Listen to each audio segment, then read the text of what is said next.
उपराष्ट्रपति को लेकर दिए गए विवादित बयान पर उदयभान कायम हैं। हरियाणा न्यूज से खास बातचीत में उदयभान की ओर से कहा गया कि वो अपने बयान पर कायम हैं, अपने बयान के लिए माफी नहीं मांगी गई। मैंने कोई नई बात नहीं कही है, ये बात पहले सत्यपाल मलिक भी कह चुके हैं। तो सत्यपाल मलिक की बात को मैंने दोहराया है और मैं अपनी बात पर कायम हूं, मैं अपने बयान से पीछे नहीं हटूंगा।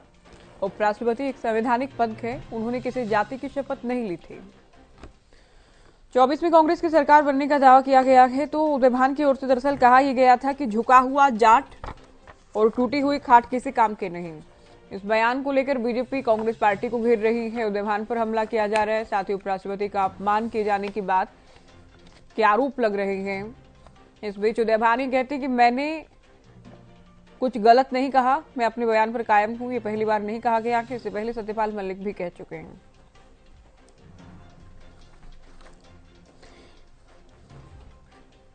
चलिए सीधे आपको लिए चलते हैं दिल्ली, जहां हमारे संवाददाता रवि कालीरमन उदयभान से खास बातचीत कर रहे हैं। रवि, क्या कुछ कहना है उदयभान का अपने विवादित बयान? कांग्रेस का कुनबा लगातार बढ़ रहा है और ऐसे में आज कांग्रेस में काफी ज्वाइनिंग हुई है। उसी पर चर्चा करने के लिए मेरे साथ कांग्रेस के प्रदेश अध्यक्ष उदयभान जी मौजूद है। सर, सबसे पहले तो कांग्रेस का कुनबा लगातार बढ़ रहा है, कैसे देखते हैं सर इसको? नहीं, बहुत अच्छा। सारा प्रदेश के अंदर कांग्रेस की हवा चल रही है। लोग सत्ता पक्ष को छोड़ छोड़ के हमारी तरफ आ रहे हैं। ये 36 में पूर्व विधायक, पूर्व मंत्री हमारी पार्टी में शामिल हुए हैं, तो इस बात का संकेत है कि हरियाणा प्रदेश में कांग्रेस की जबरदस्त हवा चल रही है। भाजपा जा रही है और कांग्रेस पार्टी आ रही है। कितनी पदाधिकारी सभी पार्टियों से पार्टियों में शामिल हो रहे हैं। लोकसभा चुनाव को कैसे देखते हैं? लगातार कांग्रेस में ज्वाइनिंग हो रही है। बीजेपी कह रही है कि हम 10 की 10 लोकसभा सीटें वो जीतेंगे। लोकसभा में और विधानसभा में भारी बहुमत के साथ कांग्रेस पार्टी जीतेगी हरियाणा से। एक आपका बयान काफी चर्चाओं में है सर, झुका हुआ जाट और टूटी खाट किसी के काम की नहीं होती। पूरा जो बयान है वो किस प्रकार से देखते हैं? सत्यपाल मलिक जी जो पूर्व गवर्नर हैं, उन्होंने ये टिप्पणी की थी न्यूज लॉन्चर के एक प्रोग्राम में अपने इंटरव्यू के दौरान नीलू व्यास के साथ। वो मुझे टिप्पणी उचित लगी, मैंने उसको उद्धृत किया, क्योंकि जाट झुका हुआ टूटी खाट के ही समान है। Jat J for justice, A for action, T for truth, जो सच्चाई के लिए, न्याय के लिए लड़ता है, लड़ाका है, मजबूत आदमी है, जिसने जो खेत में किसान के रूप में और बॉर्डर पर एक जवान के रूप में एक बहुत बड़ी भूमिका जाट समाज की है। लेकिन जब उनके बारे में इस तरह की जो बात होती है, तो वो इसमें कोई भी जो मैंने टिप्पणी की है वो बिल्कुल उसके अनुरूप ही की है। उपराष्ट्रपति जगदीप धनखड़ झुके हुए जाट मानते हैं आप उनको? उपराष्ट्रपति धनखड़ जो है वो एक संवैधानिक पद पर है और उनको उपराष्ट्रपति ही रहना चाहिए। वो उन्होंने किसी जाट की, जाति की या किसान की शपथ नहीं ली, वो देश के संविधान की शपथ ली है।